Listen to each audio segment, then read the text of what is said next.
¿Qué tal, compañero? Buenas noches. Bueno, vamos a dar la palabra a Pedro González Barbieri, una vez más, que va a responder todas las dudas e incertidumbres que surgieron a partir de su disertación del otro día. Así que, en primer lugar, le quiero agradecer de nuevo por el tiempo que se toma nuestro compañero. Bueno, y en segundo lugar, le doy la palabra a él. Lo escuchamos atentamente. Bueno, buenas noches a todos, gracias por estar acá nuevamente. Espero poder satisfacer las dudas y comentar un poco los aportes que hubo. En primer lugar, hablar de Jorge de Mendoza, que nos hizo un aporte extraordinario en uno de los documentos que transmitimos junto con la disertación. Había un párrafo que estaba escrito de tal manera que se entendía que San Martín era un agente inglés, y Jorge nos aportó un montón de hechos históricos que no solo dan por saldada esta discusión conocida de cuál era la afiliación de San Martín, sino que además corrige el párrafo que lo que buscaba explicar era que en América de alguna manera se representaban también las disputas de las potencias mundiales. Así que agradecido a Jorge por sus palabras, que bueno, vamos a acompañar con este documento que él nos pasó, que es una síntesis que demuestra que esto, por qué San Martín no era gente inglesa. Así que un muy buen aporte. Por otro lado, Esteban de Rosario también nos hizo un aporte en el sentido de completar un poco la exposición, hablando de que muchas veces los créditos sirven para dinamizar el desarrollo industrial. Nosotros contábamos esto que al principio de la adquisición de préstamos por la Argentina había una clara intención de someternos al yugo del Imperio Británico, y eso continuó durante mucho tiempo y bueno, se ha perpetuado de esta manera, como hemos visto en los últimos tiempos con los préstamos del FMI y la debacle en relación a la deuda, como a otras cosas también, que nos dejó Macri. Pero también es cierto que muchas veces, y muchos países lo han hecho y han logrado con esto financiar su desarrollo industrial, por lo que el dinero en préstamos bien orientado y a tasas justas también sirve. No es que las finanzas son malas de por sí, sino lo que es la finanza utilizada como sistema de opresión. Incluso Perón, en un momento del desarrollo industrial, tuvo que hacer contratos de deuda con la Exim Bank, que era en relación al desarrollo de la industria de los metales. Por lo que me pareció un aporte muy importante por parte de Esteban, así que se lo agradecemos. También hubo un aporte de un compañero de la ciudad de Buenos Aires, que fue Agostinetti, que nos contaba un poquito de la bibliografía que hay en relación al tema de las finanzas. A ver, esperen que lo busco. El antecedente que rescata es lo que fue la doctrina Drago, que era un conflicto cuando había una invasión militar en Venezuela y Drago, que era un jurista argentino, eh, pone en juego la cuestión esta de que no se podía saldar las deudas con invasión del territorio. Y nos dice Jorge que es importante la postura también de Timerman, cuando hablaba de un camino a una asamblea general sin consejo de seguridad. Y después, bueno, nos nombra algunas posiciones en común por parte de teólogos en relación a la usura, citando un trabajo de Monseñor Aguer también. Un poco abonando en esto, ¿no? En el camino de entender que hay muchos compañeros en distintos lados y mucho aporte a la lucha para quitarnos de encima la deuda externa. Sin ir más lejos, el informe reciente del Banco Central abona en el mismo sentido. y que es un poco la razón por la que nosotros empezamos a hacer este trabajo, que es contribuir a instalar en el pueblo la conciencia de que esta deuda es una deuda de opresión y tenemos que apuntalar al gobierno para que se anime a ponerla en discusión, porque esto en última instancia es una cuestión de correlación de fuerzas. Daniel Podestá también nos hizo un aporte en relación a las tecnologías muy interesante, hablando de dos conceptos, tecnología de punta y tecnología conveniente.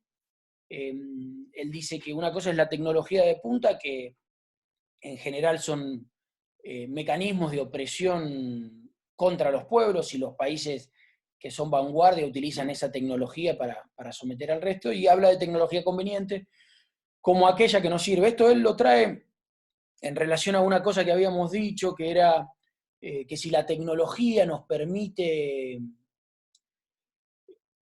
hacer con menos trabajadores el mismo producto, lo que hay que hacer es distribuir el trabajo en esos trabajadores. Y esto es importante aclarar.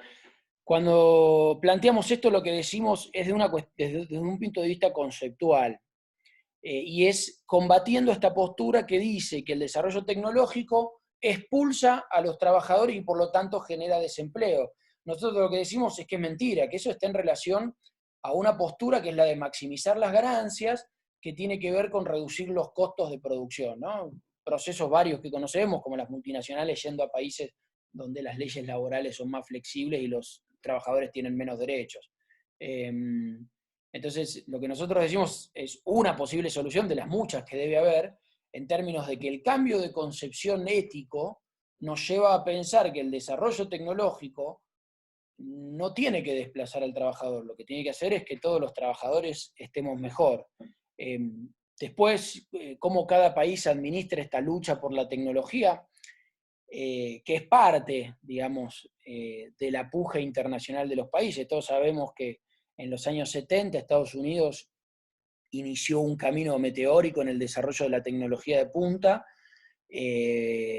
pudiendo pensar que es el primer país postindustrial, ¿no? Eso también le trajo sus problemas porque puso toda la mirada de su Estado en ese desarrollo para empujarlo, y se perdió de conservar su desarrollo industrial, y hoy se encuentra en este problema donde el 60% de la producción mundial se encuentra en China y ellos no tienen capacidad de sostener el empleo de su propia población, que es lo que viene a discutir Trump y a intentar solucionar, ¿no? Pero bueno, sí, la tecnología de punta es uno de los elementos del desarrollo y eleva la vara, digamos, para todos los países en términos de la capacidad de resistir la opresión, pero nosotros en esta parte no lo orientábamos a este aspecto del poder de las naciones, sino al aspecto de la concepción ética. Si yo tengo una tecnología que me permite emplear menos personas, lo que tengo que hacer no es emplear menos personas, sino dividir el trabajo para que todos tengan empleo. Después hubo un compañero de Villa María de Córdoba, nos plantea el tema de la Alianza del Cono Sur, en esto que nosotros decíamos de que la unidad mínima de medida para combatir la opresión sobre los países subdesarrollados, para nosotros tenía que ser como un mínimo América del Sur, que después en otras charlas, bueno, han nombrado el eje Bogotá, Caracas, Lima, Buenos Aires. Y él nos pregunta, digamos, cómo esbozar de alguna manera el inicio de este proceso, ¿no? de unión de la Alianza del Cono Sur. Y en qué estructuras. Yo creo que un poco refiriéndose a la UNASUR, ¿no? Que es la última estructura política que conocemos en el desarrollo de esta unidad latinoamericana, o iberoamericana para ser correctos. Y yo creo que ahí se refuerza esta concepción de Francisco, que no puede haber nuevas estructuras si no hay una nueva concepción, digamos. Nuevas estructuras se volverán a corromper si no está el cambio ético, digamos. Y entonces, siguiendo el pensamiento de Perón, digamos, del continentalismo al universalismo, creo que la situación actual del mundo nos explica que estamos ya en este paso. Entonces, para nosotros, la unidad mínima no puede ser otra cosa que el continente suramericano. Después Rocío de Córdoba también plantea una cosa interesante en relación al monocultivo y la agricultura, y cómo este monocultivo es una construcción de las agroempresas para explotar la tierra sin mirada de sustentabilidad, y con agresión, digamos, a la agricultura familiar. Creo que desde la concepción ética fue dicho esto, no se puede explotar la tierra y maximizar la ganancia a costa del daño, de la desertificación de la tierra, y esto que hablábamos del daño sobre la Amazonía. Claramente el monocultivo que busca, digamos, maximizar la ganancia, ese es el sentido por el cual se cultiva siempre aquello que genera más dinero, es un modelo antiético, que es el sentido material de la vida, o el éxito centrado en la riqueza, no en el bien, como bienes que van más allá de los bienes materiales, en esto que nos decía Tagorey, que cita Perón en La Comunidad Organizada, que medir la grandeza del ser humano por su riqueza material es un insulto al ser humano. Entonces, claramente estamos en una situación, digamos, con esta pandemia, donde podemos discutir este modelo de acumulación y de extracción de riqueza de la madre tierra, y empezar a plantear un modelo de comunidad organizada autosustentable, porque además en este proceso lo que está pasando con los cierres de frontera, la disminución de las migraciones y también del comercio, va a empezar a entrar en juego la carencia de algunos bienes necesarios para el sustento. Entonces, la división internacional del trabajo se muestra fracasando, ¿no?, en esta globalización. Hace poco Trump decía que la globalización llegaba a su fin, y es una cosa que no solo lo dice Trump, sino que lo han dicho mucho. Entonces, pensar un poco la producción local de la mayoría de los bienes de consumo pone en juego una agricultura familiar, o comunitaria, y en relación a todo el conocimiento que tiene el ser humano en relación a la rotación de cultivos y al cuidado de la tierra, para que ésta siempre produzca. El Negro Fernández, de José Cepaz, le gustó mucho, dice que siente que es una expresión del pueblo lo que estuvimos hablando, y plantea que si no faltaría poner en educación dos materias que sean ética y moral. Puede ser que sirva, lo cierto es que todos sabemos que la educación puede perfectamente ser capturada por los enemigos de la patria. Sin ir más lejos, las universidades nacionales, aquellas que Perón volvió gratuitas, son una usina de cuadros técnicos extranjerizados. Yo como profesional de la salud veo las concepciones y el marco cultural en el que trabajan los compañeros y son víctimas de lo que se trabaja en los centros de conocimiento. Digamos, hoy en día las universidades de los países periféricos casi que no tienen más posibilidad que tomar el conocimiento de estos centros, por una cuestión de capacidad económica, de capacidad de producción, de inversión en ciencia. Y si bien la Argentina es un país que disputa algo en ese sentido, el volumen de producción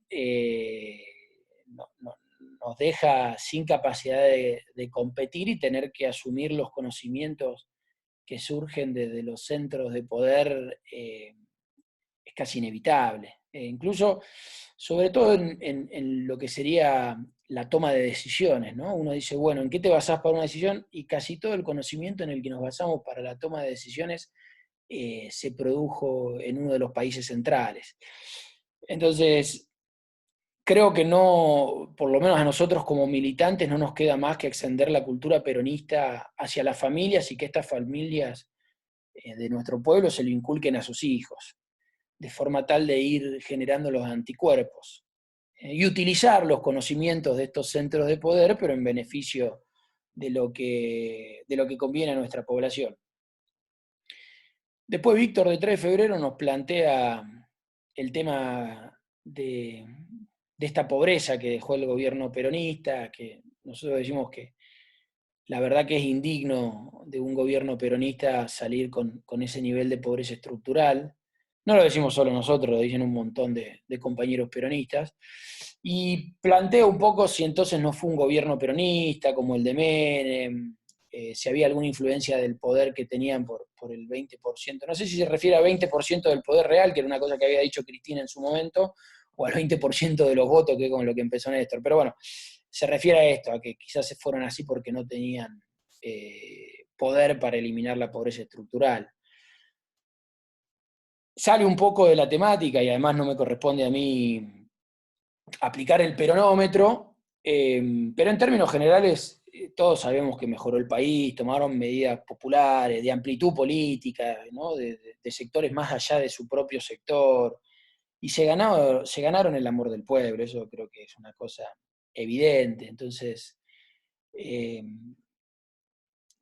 la pobreza estructural es algo que inició con el 24 de marzo del 76 para tirar la chimenea que levantó Perón. Y si uno analiza los datos de la pobreza durante ese periodo, vemos que la causa es esa. No hay posibilidad de sostener a toda una población empleada y con acceso a la riqueza si no somos un país industrialmente desarrollado. De hecho, como decía antes, Estados Unidos perdió sus industrias y tiene un problema de desempleo importante. El empleo industrial es un empleo que tiene gran capacidad de absorber los empleos que entran y salen del rubro de servicios, digamos, ¿no? que es en lo que nos transformamos a partir de la dictadura del 76, ¿no? Se fue destruyendo todo este mundo que había construido Perón, y terminamos siendo un país de servicio en esta distribución internacional del trabajo. Y si los Kirchner tuvieron el poder, bueno, claramente que no. La crisis de la 125 o el problema con Clarín demuestran que no estaban en situación, no sé, de combatir, por ejemplo, el robo con las exportaciones o de sacar el estatuto legal de la dependencia, que es la ley de entidades financieras. Está bien, uno les puede criticar que quizás no trabajaron en acumular esa fuerza, quizás no les salió, qué sé yo. También es inteligente no presentar las batallas que uno no puede ganar, aunque también podríamos decir que los Kirchner encararon algunas batallas que no estaban en situación de ganar. Me parece que excede mucho el tema nuestro y hable una arista de polémicas que no vienen al caso. Riquelme de Misiones nos habla un poco de cómo podemos hacer con nuestra gente y con esta línea que nos marca Francisco para desde nuestro hábitat ir resolviendo la problemática social. Yo creo que el gringo Castro lo dijo mucho mejor que yo, ¿no? La idea de las 3T. Pensar un programa en relación a estas cuestiones fundamentales, además que son bien objetivas, ¿no? Tierra, techo y trabajo son cosas que prácticamente no tenemos mucho que discutir, hay que poner manos a la obra. Y en ese sentido, nuestra exposición lo que puede aportar es la parte del pensamiento de Francisco con esta categoría teológica que es la opción por los pobres, entendiendo esto, ¿no? Y creo que es importante reforzarlo y la verdad que para nosotros como academia en Neuquén le tenemos que agradecer mucho a Mabel Cerazo, que ha profundizado mucho en el tema de la ética, esta idea de dejarse evangelizar por los pobres, ¿no?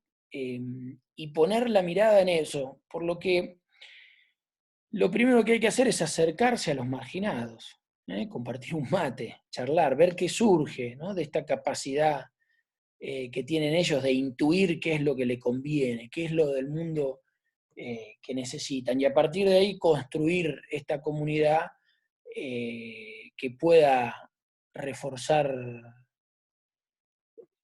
la justicia, ¿no? Y en este camino de la tierra, el techo y el trabajo como pillo. Después, bueno, cada comunidad verá qué otras cosas quiere hacer o en qué se quiere destacar.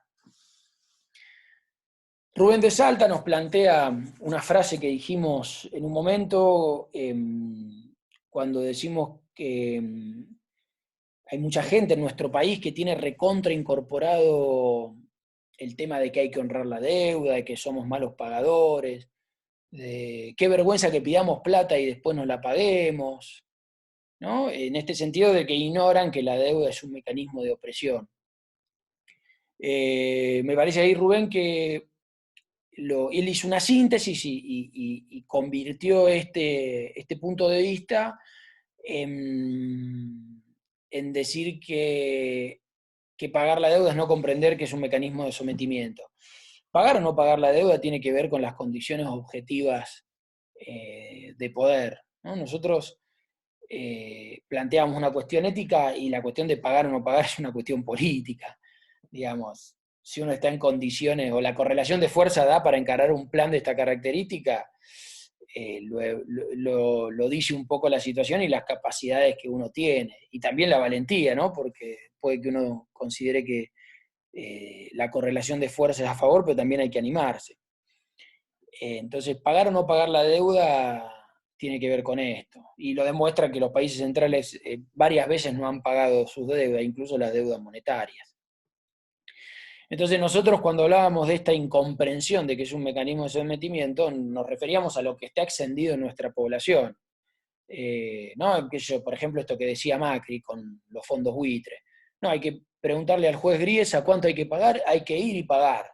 ¿No? Este pensamiento simplista donde los fondos buitres eran el 5% de los acreedores de esa deuda renegociada y tenían la capacidad, bueno, como dijimos en la charla anterior, ¿no? Hasta de dejarnos la fragata Libertad varada en Qatar un tiempo. Entonces, nosotros lo hacemos desde un planteo hacia nuestra población, porque además nuestros trabajos están hechos en este sentido. Nosotros queremos apuntalar al pueblo para que tome conciencia, llevar la toma de conciencia de cara al pueblo para que éste apuntale al gobierno en esta pelea que pareciera que se quiere dar con este informe del Banco Central, con algunas declaraciones de funcionarios o algunos documentos de pensadores de nivel de la Argentina que influencian sobre las concepciones. Entonces, nosotros queremos contribuir a esta lucha, para, así como Olmos pudo juzgar la deuda externa de la dictadura y Ballesteros sacó ese conocido fallo, no en tiempo, digamos. Esta vez pretendemos que se haga en tiempo y que los responsables puedan pagar. Y con el tema de lo mismo que dice Rubén, que nos pregunta si esta inhumana distribución y concentración de la riqueza puede hacer doblegar al Estado soberano, claramente, digamos. Tenemos un montón de capitales concentrados que hace que haya jugadores internacionales en representación de sí mismos, digamos. Uno puede decir que en última instancia los presidentes o algunos dirigentes que juegan en la primera línea de la disputa mundial son representantes de sus estados o de sus pueblos. Hay tipos que no son representantes de nada y juegan el partido solo por el hecho de tener acumulación de capitales, como puede ser Bill Gates, George Soros, los Rothschild, digamos. Son tipos que lo único que los habilita a participar de la puja mundial es la acumulación exorbitante de capitales que tienen y obviamente el desarrollo de ese poder de cara a las poblaciones. Como decíamos, los países periféricos no tienen ninguna capacidad de controlar el flujo de capitales. Las corridas con el dólar en la Argentina son una demostración de eso. Después uno puede decir, bueno, se puede hacer algunas medidas, ¿no? El impuesto de Alberto, la limitación a la compra, pero no son lo que limitan los grandes volúmenes. Es un engañapichanga, nos permite aguantar un poco, pero no es lo que limita la salida de los dólares del país y la pérdida de la ganancia, que además surge del producto de nuestra tierra. Después Cristina de San Martín de los Andes nos plantea cómo tener el poder de acuerdo a estos conceptos, y y que parece que los que tienen el poder van en sentido contrario, y sí, por eso planteamos la discusión. Después el hecho de la construcción de poder o de la construcción del éxito, como decía Napoleón, es un tema de largo desarrollo que no es lo que nos pidieron que podamos exponer, pero a mí me parece que el punto de inicio de esto es lo que dije antes en relación a lo que nos planteaba el compañero de Misiones, ¿no? Trabajar de cara al pueblo, dejarnos evangelizar por este pueblo pobre, este pueblo humilde, sencillo y trabajador, y la línea de las 3T. Siempre con esta idea de esto que dijo Francisco hace poco, ¿no? Pensar a los pobres como actores, poetas y hacedores de la historia, ¿no? En ese sentido, porque realmente lo de los movimientos sociales, y lo escuchamos en palabras del gringo Castro, plantea una realidad que es absolutamente novedosa, y me parece que sobre eso podemos abonar. Marcos de Junín nos plantea el tema de la unidad, como decíamos antes, el tema de la estructura mínima, y dice que si la unidad es de los gobiernos o es de los pueblos. En términos de la democracia, digamos, fuera de que tengamos un sistema representativo con todos sus problemas, los gobiernos, si son gobiernos peronistas, deberían hacer lo que el pueblo quiere. Y sí, va de lado mano, así como nosotros contribuimos con esto a poner en discusión la deuda y luchar para que la Argentina esta vez pueda combatir eficientemente el mecanismo de opresión que es el préstamo de dinero, que los argentinos trabajemos en la unidad sudamericana, también apuntar a los gobiernos para que lo hagan. Lo que pasa que, bueno, el problema de toda unidad siempre es quién la conduce y cuál es la doctrina que la reúne. Y una de las cosas que los peronistas tenemos que tener en claro es no caer en la dialéctica que el dominio materialista del mundo nos imprime, digamos. La verdadera contradicción es con el antipueblo, no es neoliberal o progresista. Y en ese sentido, cuando vemos a los que trabajan, digamos, en la primera línea política, tenemos que poder diferenciar de una buena doctrina mal aplicada que de una mala doctrina bien aplicada. Y entonces en estos jugadores lo que tenemos que ver es lo que hacen, no lo que dicen, y en base a eso evaluar lo provechoso o lo perjudicial de su accionar. Y ahí poder pensar, ¿no? Si esto deviene de una doctrina que es buena, que le están aplicando mal, o si en realidad la doctrina de fondo por la cual se comportan es una doctrina que contradice la que es la doctrina de la nación argentina, que para nosotros es la doctrina peronista. No digo que no pueda existir una mejor, pero al momento es lo mejor que tenemos. Porque en general el discurso es maniobra, entonces la unidad de los gobiernos va a ser apuntalada por la unidad del pueblo. En ese sentido hay que trabajar porque además también es nuestra área de influencia. Entonces me parece que siguiendo la línea, ¿no? de cara al pueblo, dejarse evangelizar, aprender de esta intuición, entender a estos trabajadores excluidos, como autores, poetas y hacedores de la historia. Y desde ese laburo empezar a trabajar en cuestiones fundamentales como las 3T, que es algo que no hay mucho que discutir, estaríamos todos de acuerdo. Y lo mismo con el planteo de Marcos que dice la alianza sur-sur. Es una idea que Chávez la tenía incluida con África, con Asia, es en el sentido de el sur oprimido y el norte rico, ¿no? Es una idea que predomina en muchos pensadores y en parte es así. Por lo tanto, en el camino del paso del continentalismo al universalismo, sí, una alianza sur-sur sería absolutamente razonable.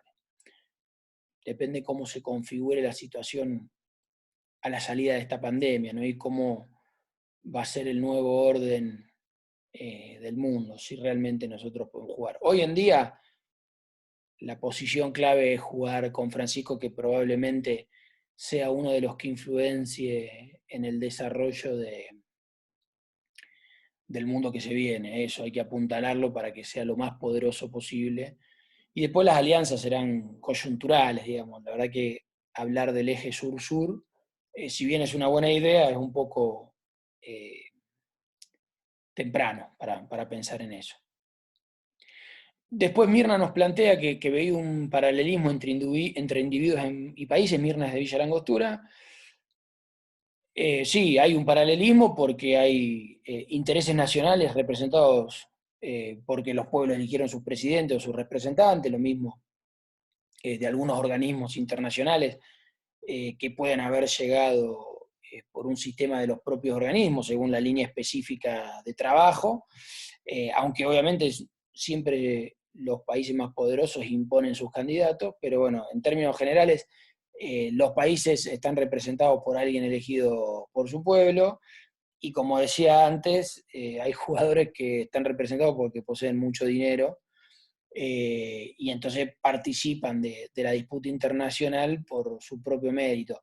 Y además encima se presentan como filántropos y esas cosas. Y la verdad que por más filántropos que sean estas personas, no tendrían que poder estar en la toma de decisiones de cuestiones de interés público. Eso lo tienen que manejar aquellos que fueron elegidos por los pueblos para conducir sus destinos. Y por último, Eduardo de Junín nos plantea, bueno, que él coincide de que el cambio debe ser general,